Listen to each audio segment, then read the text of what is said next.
Kaum muslimin yang dirahmati oleh Allah Subhanahu wa taala, kita kembali di dalam kajian Tazkiyatun Nafs. Dan kita sudah masuk ke dalam pembahasan dampak buruk dari kemaksiatan. Dan kita sudah berikan contohnya kaum muslimin sekalian, ya, salah satu di antara contoh kemaksiatan atau sebuah perkara kemaksiatan yang menjerumuskan seseorang kepada kemaksiatan-kemaksiatan yang lainnya, ya, bahkan bukan hanya kemaksiatan biasa, tapi akan menjerumuskan mereka kepada dosa-dosa besar, bahkan dosa terbesar di muka bumi ini, ya, perkara haram yang paling besar, yang paling agung di muka bumi ini, yaitu kesyirikan. Ya, jadi perkara buruk itu adalah musik. Jadi ketika seseorang telah terjerumus atau telah menggeluti yang namanya musik, mereka jadikan hidup mereka itu dipenuhi dengan musik, maka mereka akan terjerumus kepada perkara dosa terbesar di muka bumi ini. Ya, dosa keharaman yang telah Allah haramkan, bahkan keharaman pertama yang Allah haramkan di muka bumi ini adalah kesyirikan. Ma'asyiral muslimin yang dirahmati oleh Allah Subhanahu wa taala, jadi kita sudah mencontohkan tadi perkara kesyirikan yang terjadi pada pencinta musik, ya, pada penggemar musik, kepada orang-orang yang hidup dengan musik adalah mereka terjerumus ke dalam kesyirikan di dalam bab kecintaan mereka yang mereka berikan kepada pemain musik sama dengan kecintaannya kepada Allah Subhanahu wa taala. Sehingga apa yang terjadi kaum muslimin sekalian? Yang terjadi ketika kecintaan kita kepada makhluk sama dengan kecintaan kita kepada Allah Subhanahu wa taala, maka kita akan meremehkan perintah Allah Subhanahu wa taala. Ya, bahkan bisa saja orang tersebut akan lebih mengutamakan perkara makhluk daripada perkara Allah Subhanahu wa taala. Ini yang sangat berbahaya kaum muslimin sekalian. Oleh karena itu kita lihat ketika adanya acara-acara musik, ya, kita melihat ketika azan dikumandangkan, mereka lebih mengutamakan tetap berada pada acara tersebut, ya, dan mereka meremehkan seakan-akan mereka tidak mendengar suara azan. Ini salah satu di antara keburukan ketika seseorang itu memberikan kecintaannya kepada makhluk sama dengan kecintaannya kepada Allah Subhanahu wa taala. Dan inilah, ya, keburukan yang akan mereka dapatkan, keburukan yang akan terjadi. Karena ini merupakan tabiat, sesuatu yang pasti akan terjadi. Ketika seseorang itu mencintai sesuatu, maka dia akan taat kepada sesuatu yang dia cintai tersebut. Ya, dia akan tunduk kepada sesuatu yang dia cintai tersebut. Oleh karena itu, kecintaan seorang mukmin itu tidak boleh, ya, kecintaan seorang mukmin kepada Allah itu, ya, itu melebihi segala-galanya, melebihi kecintaannya kepada anaknya, melebihi kecintaannya kepada istrinya, melebihi kecintaannya kepada ibunya, bahkan melebihi kecintaannya kepada segala-galanya yang ada di muka bumi ini.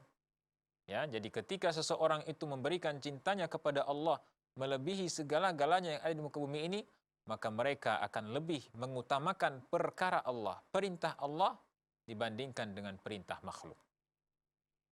Dan itulah hakikat dari seorang mukmin, sebagaimana yang Allah Subhanahu wa taala firmankan di dalam surah Al-Baqarah, "Walladzina amanu asyaddu hubban lillah."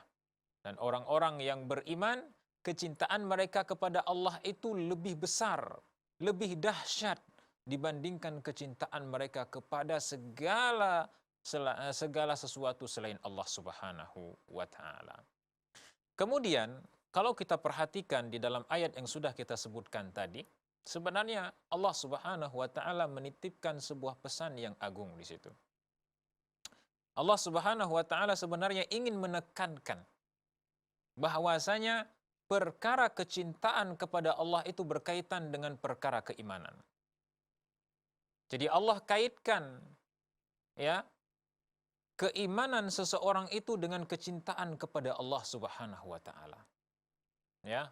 Oleh karena itu para ulama mengatakan bahwasanya kecintaan kita kepada Allah itu merupakan konsekuensi dari keimanan kita kepada Allah Subhanahu wa taala. Jadi ketika kita mengatakan kita beriman kepada Allah, maka kita harus ya mencintai Allah melebihi segala-galanya. Bahkan kita mencintai makhluk ya karena Allah Subhanahu wa taala dan membenci pun karena Allah Subhanahu wa taala. Itulah kaum muslimin yang dirahmati oleh Allah Subhanahu wa taala, konsekuensi dari keimanan kita kepada Allah Subhanahu wa taala adalah kita harus memberikan kecintaan kita kepada Allah melebihi kecintaan kita kepada makhluk-makhluk Allah Subhanahu wa taala. Dan ketahuilah kaum muslimin sekalian, kalau seandainya di antara kita bertanya, jadi bolehkah kita mencintai makhluk? Bolehkah kita mencintai perkara-perkara duniawi? Contohnya seperti kekayaan, ya, ataupun wanita dan lain segala macam. Maka kita katakan Allah Subhanahu wa taala di dalam Al-Qur'an sendiri telah menjelaskan bahwasanya kecintaan, rasa cinta contohnya kepada wanita, rasa cinta kepada harta, rasa cinta kepada anak itu merupakan fitrah yang Allah Subhanahu wa taala tanamkan di dalam diri setiap manusia. Ini merupakan fitrah yang Allah sebutkan sendiri di dalam Al-Qur'an. Zuyyina lin-nasi hubbus syahawat minan nisa wal banin wal qanatiril muqantarati minadh dhahabi wal fiddah. Jadi salah satu di antara fitrah manusia yang Allah tanamkan di dalam setiap diri manusia adalah mereka pasti ada kecenderungan, ada rasa cinta, ada rasa suka kepada harta, ya, ada rasa cinta atau suka kepada wanita. Yang laki-laki, ya, ada ketertarikan kepada wanita. Yang wanita pun ada ketertarikan kepada laki-laki. Kemudian mereka pun memiliki kecintaan kepada anak-anak, kepada harta, ya, perhiasan dan berbagai macam hal yang ada di muka bumi ini. Ini merupakan fitrah, ya, merupakan fitrah yang Allah Subhanahu wa taala tidak larang selama kecintaan tersebut tidak melebihi kecintaan mereka kepada Allah Subhanahu wa taala. Jadi di situ yang harus kita garis bawahi. Kita boleh mencintai istri. Ya, kita boleh mencintai anak-anak kita. Ya, bahkan ini merupakan fitrah. Akan tetapi kecintaan kita kepada segala sesuatu yang ada di muka bumi ini tidak boleh melebihi kecintaan kita kepada Allah Subhanahu wa taala. Letakkan kecintaan kepada Allah Subhanahu wa taala melebihi segala-galanya, ya, yang ada di muka bumi ini. Maka insyaallah kita akan menjadi mukmin sejati yang senantiasa menjunjung tinggi, ya, perintah Allah di atas perintah segala-galanya. Ma'asyiral muslimin yang dirahmati oleh Allah Subhanahu wa taala. Oleh karena itu Allah sebutkan di dalam ayat tadi bahwasanya ciri orang-orang mukmin adalah mereka yang memberikan kecintaan mereka kepada Allah melebihi segala-galanya.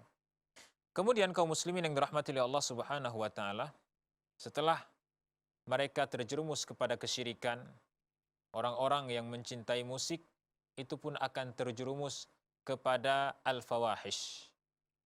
Al-fawahish itu dijelaskan oleh para ulama adalah setiap kemaksiatan. Atau sebagaimana yang dijelaskan oleh Ar-Raghib Al-Asfahani, beliau mendefinisikan al-fawahish artinya adalah ma'azuma qabhuhu minal af'ali wal aqwal. Perbuatan atau ucapan yang sangat jelek. Ya, perbuatan atau ucapan yang sangat jelek. Jadi intinya setelah kita menelaah semua pengertian dari fahisyah, maka kita dapat mengambil kesimpulan bahwasanya fawahish, ya, atau fahisyah artinya adalah perbuatan dosa dan kemaksiatan yang mencakup zina, ya, kemudian tindakan kezaliman dan semua kemaksiatan atau perbuatan dosa itu mencakup atau termasuk dari makna fahisyah. Jadi orang-orang yang cenderung kepada musik, cinta kepada musik, hidup dengan musik, mereka akan terjerumus kepada kesyirikan dan mereka juga akan terjerumus kepada perzinaan dan dosa-dosa dari kemaksiatan yang lainnya.